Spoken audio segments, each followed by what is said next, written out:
I booked the table next to my husband's secret dinner, then I introduced him to her husband. The text message lit up my phone at 9:47 p.m. Working late again, sweetheart. Don't wait up. Love you. I stared at those words while sitting in my car outside La Bella Rosa, watching my husband Daniel through the restaurant window. He wasn't working late, he was laughing, leaning across a candlelit table toward a blonde woman in a red dress. His hand covered hers. I took a photo. My hands didn't shake. They should have, but they didn't. I'd suspected for 3 months, ever since I found the hotel receipt in his jacket pocket. Daniel said it was a client meeting, but clients don't usually require champagne and strawberries at midnight. I started watching closer after that. The late nights tripled. New cologne appeared in our bathroom. He bought clothes I never saw him wear at home. Tonight, I'd finally followed him. And there they were, looking exactly like what they were. 2 people having an affair who thought they were being careful. I drove home, replied, "Okay, honey, see you later," and opened my laptop. I had work to do. My name is Claire Morrison. I'm 38 years old, married for 12 years to Daniel Morrison, a commercial real estate broker. We have no children, something Daniel always said we'd get to eventually. Now I understood why eventually never came. I work as a data analyst for a consulting firm, which means I'm very good at finding patterns, connecting dots, and tracking information. Skills that were about to become extremely useful. The morning after I saw them together, Daniel kissed my cheek and left for a property showing.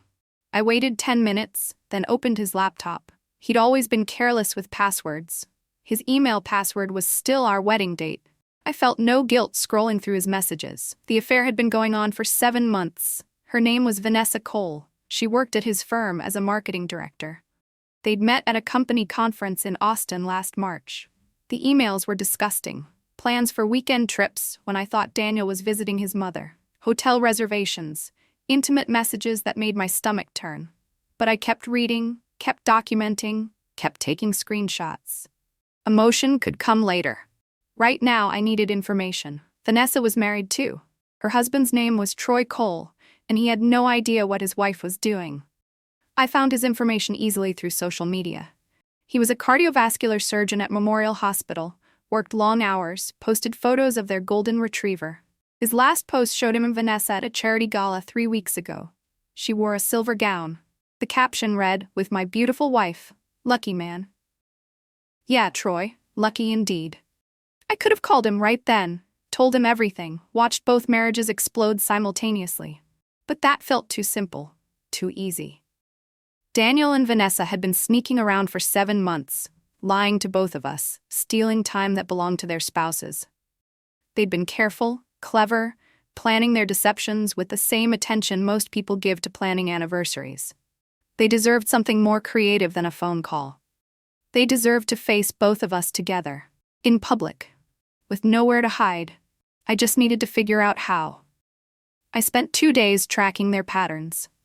Daniel and Vanessa met for dinner every Thursday at La Bella Rosa. Same table, same time, 8 p.m. They chose Thursdays because Daniel told me he had a weekly business dinner with investors. I'd believed that lie for months.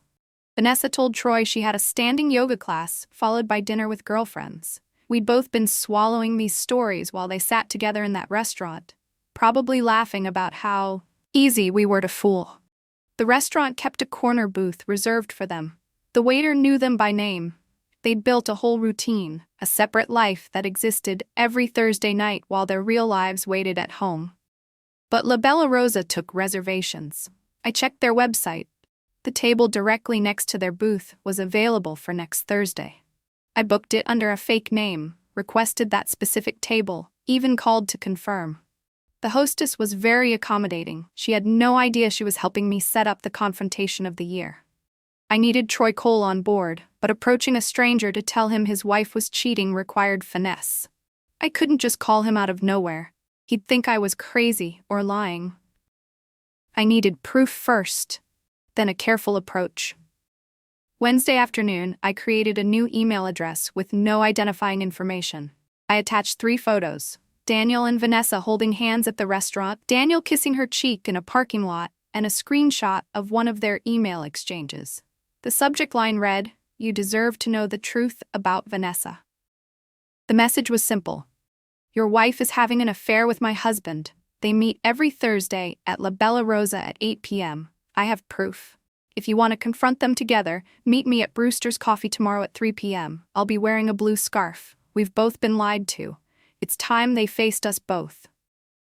I hit send before I could second-guess myself. Then I waited. Troy showed up at Brewster's Coffee at 2:55 p.m. I recognized him from his photos. Tall, dark hair graying at the temples, wearing scrubs under his jacket like he'd come straight from the hospital. He looked exhausted and angry. He spotted my blue scarf and walked over. Claire? His voice was rough. I nodded. He sat down heavily. Show me everything. I did. Every email, every photo, every hotel receipt I'd found. He looked through it all without speaking, his jaw getting tighter with each image. When he finished, he pushed the phone back across the table. 7 months. It wasn't a question. 7 months, I confirmed. Every Thursday they tell us lies and meet at that restaurant. Troy rubbed his face. I'm a surgeon. I save lives. I work 70-hour weeks. And she's been doing this. His voice cracked slightly. What do you want from me? I want them to face us both, together, tomorrow night. I explained my plan. The table next to theirs, the simultaneous confrontation, the public reckoning they'd never see coming. Troy listened to my plan with the focused intensity of someone used to making high-stakes decisions quickly. You want to sit next to them during their date and just introduce ourselves? He asked. Not exactly. I want to let them get comfortable first. Let them order drinks, appetizers. Let them relax into their usual routine. I leaned forward. Then, halfway through their meal, when they're at their most vulnerable and unguarded, we stand up and introduce ourselves. You meet my husband. I meet your wife. We make them explain everything right there in front of each other, in front of the restaurant staff who've been serving them for months. Troy was quiet for a long moment. They'll be humiliated. Yes. Good. He extended his hand. I'm in. What time should I be there? I shook his hand, feeling the first real surge of satisfaction I'd felt in months. 7:55 p.m. We need to be seated before they arrive. Troy nodded. I'll be there. And Claire? Thank you for telling me. Some people would have just let it go. Thursday arrived with cruel sunshine and clear skies, the kind of beautiful day that felt inappropriate given what was coming. I went to work like normal. Daniel kissed me goodbye like normal. Everything was perfectly, horrifically normal. He had no idea that in 12 hours, his carefully constructed double life would collapse. I wore my best black dress, the one Daniel always said made me look sophisticated. I did my makeup carefully. If I was going to confront my husband's affair in public, I was going to look absolutely composed while doing it. At 7:30 p.m., I told Daniel I was meeting my college friend Amy for dinner. He barely looked up from his phone. Have fun, honey. I'll be late tonight. Big client dinner. The lie rolled off his tongue so easily. How many times had he practiced that sentence? I grabbed my purse, kissed his cheek, and walked out. In my car, I allowed myself 60 seconds of rage, gripping the steering wheel until my knuckles turned white. Then I started the engine and drove to La Bella Rosa. Troy was already in the parking lot when I arrived, leaning against a black sedan. He'd changed into dark jeans and a button-down shirt. We didn't speak, just nodded at each other and walked inside together. The hostess greeted us warmly. Reservation for Anderson? I'd used my mother's maiden name. Yes, the table next to the corner booth, please. She led us to the exact spot I'd requested. The booth beside us was empty, waiting. Our table was close enough to hear conversations, but angled so we wouldn't be immediately visible when Daniel and Vanessa sat down. Perfect. Troy and I sat across from each other. A waiter appeared with menus. We both ordered water and said we'd wait to order. The waiter left. Troy checked his watch. 7:58. I nodded, my heart starting to pound. This was really happening. 2 minutes until our spouses arrived for their weekly date, completely unaware that tonight would be different. Tonight, the lies stopped. They arrived at exactly 8:02 p.m. I heard Daniel's laugh before I saw him, that confident sound I'd loved for 12 years. Then they appeared. Daniel in the navy suit I'd bought him for Christmas. Vanessa in a green dress that probably cost more than our monthly mortgage. The hostess led them to their booth. They slid in, sitting close together on the same side even though it was clearly meant for people to sit across from each other. They wanted to be able to touch. Troy's jaw clenched. I could see the muscles working under his skin. I reached across the table and touched his hand briefly. "Wait," I mouthed. Daniel and Vanessa were laughing about something, completely at ease. The waiter appeared at their table. "Good evening, Mr. Morrison, Miss Cole, the usual?" They had a usual. Of course they did. Daniel ordered a bottle of wine without looking at the menu. Vanessa was showing him something on her phone. Their body language screamed intimacy, familiarity, comfort. This wasn't a new affair. This was a relationship. Troy and I sat frozen, watching our spouses be affectionate with each other in ways they hadn't been with us in months. Maybe years. Daniel touched Vanessa's face. She leaned into his palm. I remembered when he used to touch me like that, back when we first met, before I became the boring wife waiting at home. The waiter brought their wine. Daniel tasted it, approved it, poured Vanessa a glass. They toasted to something I couldn't hear. Troy's breathing had changed, short and harsh. I understood. Watching the person you loved being tender with someone else was a special kind of torture. Our waiter returned. "Have you decided?" I ordered the first thing I saw. Troy did the same. We didn't care about food. We were here for the main course, and it wasn't on the menu. Daniel and Vanessa ordered appetizers. They were settling in, planning to take their time, enjoy their evening. They had no idea their evening was about to be cut very, very short. "When?" Troy whispered. "After their appetizers arrive," I said quietly. "Let them get comfortable." 20 minutes passed. Daniel and Vanessa's appetizers arrived. Calamari and bruschetta, which they shared, feeding each other occasionally. I watched Daniel offer Vanessa a bite of calamari, the same way he used to feed me during our early dating years. Vanessa laughed at something he said and kissed his cheek. In public. In a restaurant where people could see them. They'd stopped being careful. Or maybe they'd never really been careful at all. They just assumed Troy and I were too stupid or too trusting to notice. Our food arrived. I couldn't eat. Troy pushed pasta around his plate without taking a bite. We were both just waiting, watching, building up the courage to destroy everything. "You're sure about this?" Troy asked quietly. I looked at my husband leaning against another woman, smiling in a way he hadn't smiled at me in years. "Completely sure." Troy nodded. "Then let's do this." We stood up simultaneously. I smoothed my dress, Troy squared his shoulders, and we walked the 6 feet to their booth. Daniel saw me first. His face went through an incredible transformation in about 2 seconds. Confusion, recognition, understanding, and then pure terror. His wine glass stopped halfway to his mouth. Vanessa was still smiling at something Daniel had just said when she noticed his expression change. She turned to see what he was looking at. When she saw Troy standing there, all color drained from her face. For a moment, nobody moved. The 4 of us frozen in a terrible tableau. Then I smiled my brightest smile and spoke loud enough for nearby tables to hear. "Daniel, what a coincidence running into you here. I thought you had a client dinner tonight." Daniel's mouth opened. Nothing came out. Vanessa had gone completely still. Troy stepped forward, extending his hand to Daniel with exaggerated politeness. "You must be the client. I'm Troy Cole, Vanessa's husband." He said the word husband with particular emphasis. Daniel didn't shake his hand. He was staring at me like I was a ghost. "Claire, I can explain." "Oh, please explain," I said, still smiling. "I'm fascinated to hear how this client dinner involves holding hands and sharing appetizers with Troy's wife." I gestured to Vanessa. "You must be Vanessa. I've heard so much about you." "Well, actually, I've read so much about you. Your emails are very detailed." Vanessa finally found her voice. "Troy, this isn't what it looks like." "It looks like you're on a date with her husband," Troy interrupted, his voice dangerously calm. "Every Thursday night for 7 months while I'm working at the hospital saving lives and you're supposedly at yoga class." The waiter approached nervously. "Is everything all right here?" "Everything's perfect," I said brightly. "We're just joining our spouses for dinner. They forgot to mention they'd be here. Could you bring 2 more chairs?" The waiter looked between the 4 of us, clearly sensing the tension, but unsure what to do. Several nearby tables had stopped eating to watch. Daniel finally seemed to find his voice. "Claire, not here. Please, we can talk about this at home." No, I said simply. We talk about it now, here, in front of Troy and Vanessa and everyone else. Daniel stood up from the booth, trying to create distance, or maybe trying to control the situation. It didn't matter. He'd lost control the moment Troy and I stood up. How did you even find out?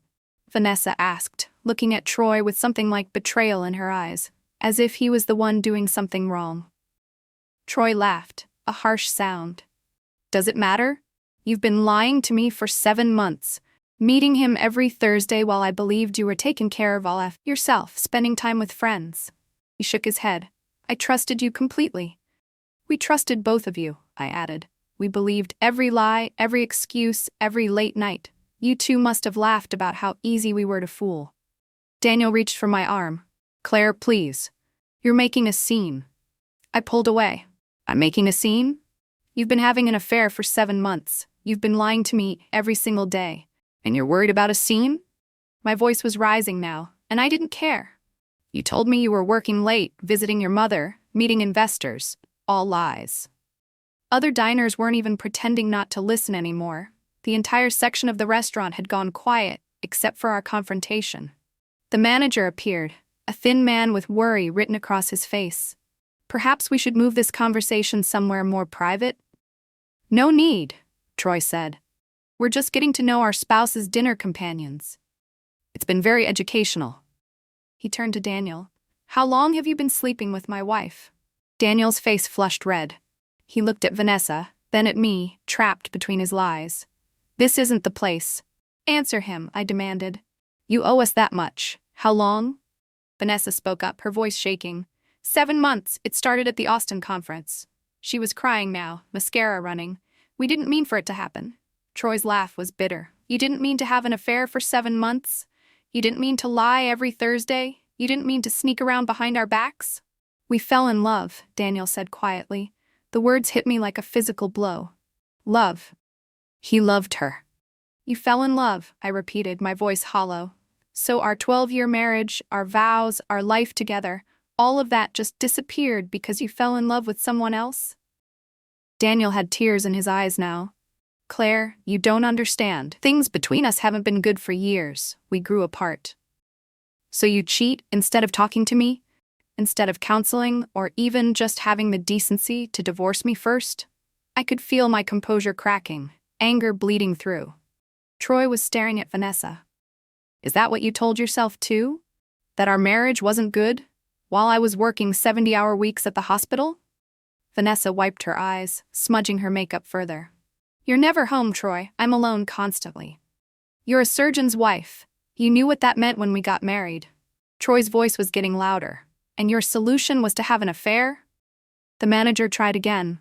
Please, I really must insist. We're leaving, I interrupted. But first, Daniel, I need to know one thing. Our marriage, was any of it real? Or have you been pretending the whole time? Daniel looked at me with something that might have been regret or might have been relief that it was finally over. I loved you when we got married. I did. But Claire, we wanted different things. You were content with our small life, and I wanted more. More, I repeated. You wanted more, so you found it with her while keeping me as your backup plan. I turned to Vanessa. Did you know he was never planning to leave me? I found the emails. He told you he needed time, needed to find the right moment. There was never going to be a right moment because he was never going to choose. Vanessa's eyes widened. She looked at Daniel. You said by the end of the year we'd tell them. You promised. Daniel's silence was answer enough. Troy shook his head in disgust. You're both pathetic. You deserve each other. He pulled out his wallet and threw several bills on our table to cover our uneaten meal. Vanessa, I'll have divorce papers drawn up by Monday. Don't come home tonight. Troy, please, Vanessa started. Don't, he said flatly. 12 years of marriage and you threw it away. We're done. He walked out without looking back. I stood there watching Troy leave, feeling the weight of my own marriage ending. Daniel reached for me again. Claire, can we please go somewhere and talk about this privately? There's nothing to talk about, I said, my voice surprisingly steady. You made your choice 7 months ago. You chose her over me every Thursday night, every lie, every secret. It wasn't that simple, Daniel protested. Actually, it was exactly that simple. I looked at Vanessa, who was crying harder now. You can have him. I hope every Thursday for the rest of your life, you remember that you built your relationship on lies and betrayal. I hope it was worth it. I grabbed my purse. The entire restaurant was watching in complete silence. Before I left, I turned back one final time. Oh, and Daniel, I already called a locksmith. The locks are changed. Your things will be on the lawn by tomorrow morning. My lawyer will be in touch.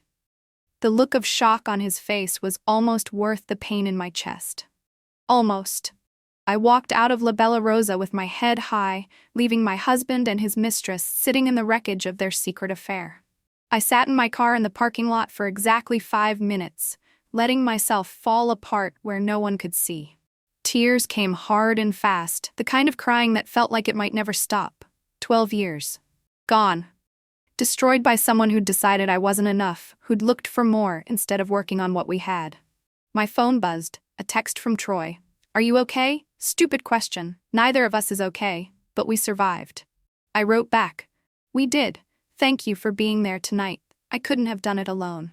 You were incredibly brave, he responded. So were you. I started the car. I had no idea where I was going. Home didn't feel like home anymore. It was the house I'd shared with a man who'd been lying to me for 7 months, maybe longer. Everything there would remind me of him, of us, of what I'd thought we had. I drove aimlessly for an hour before finally pointing the car toward my sister's house. She answered the door in pajamas, took one look at my face, and pulled me inside without questions. My sister Bailey let me cry on her couch for an hour before she finally spoke. Tell me everything. I did. The whole story poured out.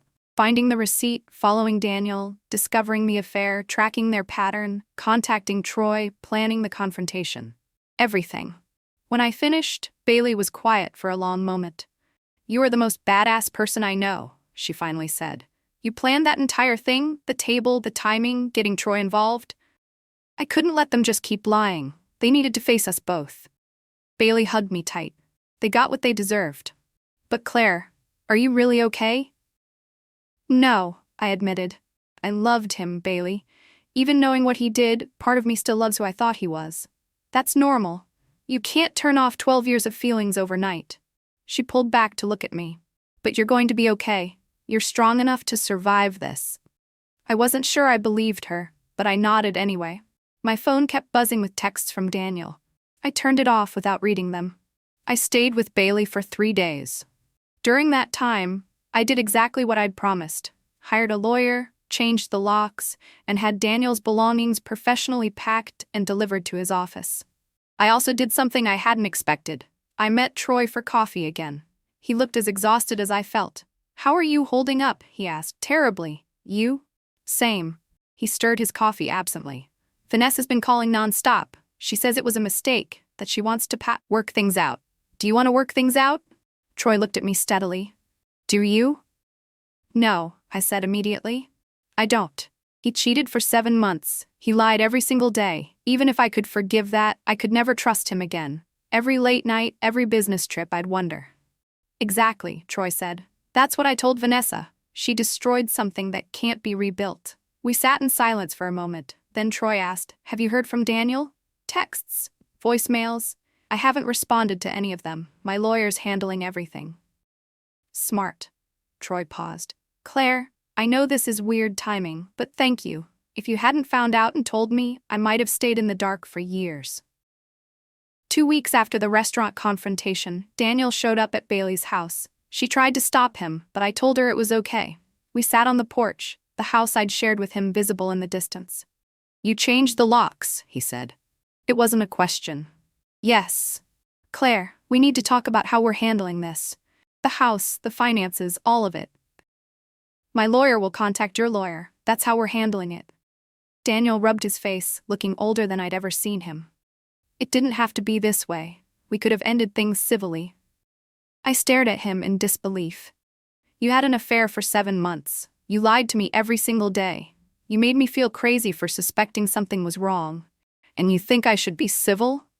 I never meant to hurt you, but you did, I said simply. You hurt me every time you chose her, every time you lied, every time you came home from being with her and pretended everything was normal. Daniel was quiet. Are you in love with her? I asked.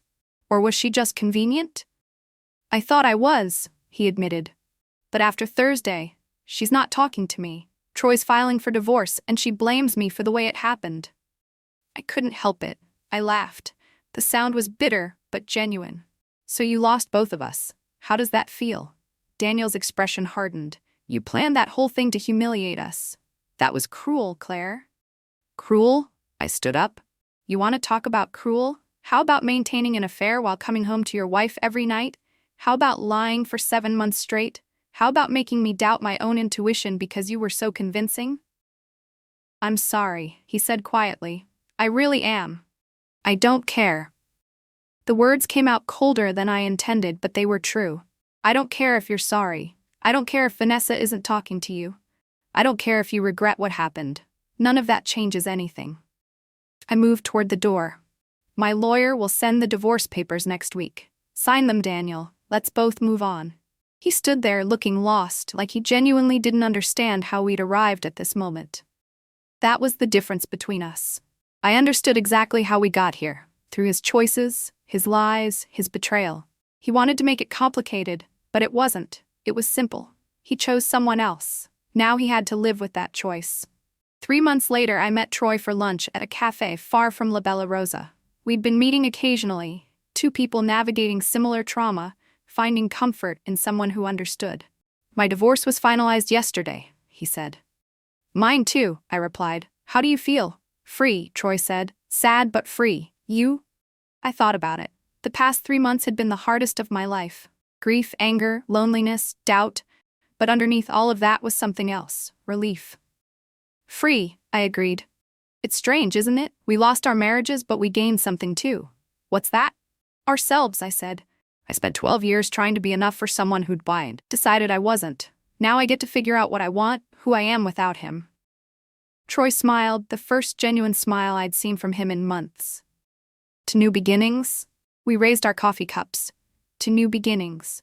As I drove home to the house that was finally legally, completely mine, I thought about that night at La Bella Rosa. The confrontation that ended everything, but also freed me from a marriage built on lies. Daniel had wanted more. What he didn't realize was that I deserved more too. More than lies. More than betrayal. More than being someone's backup plan. And now finally I had the chance to find it. I booked the table next to my husband's secret dinner. Then I introduced him to her husband.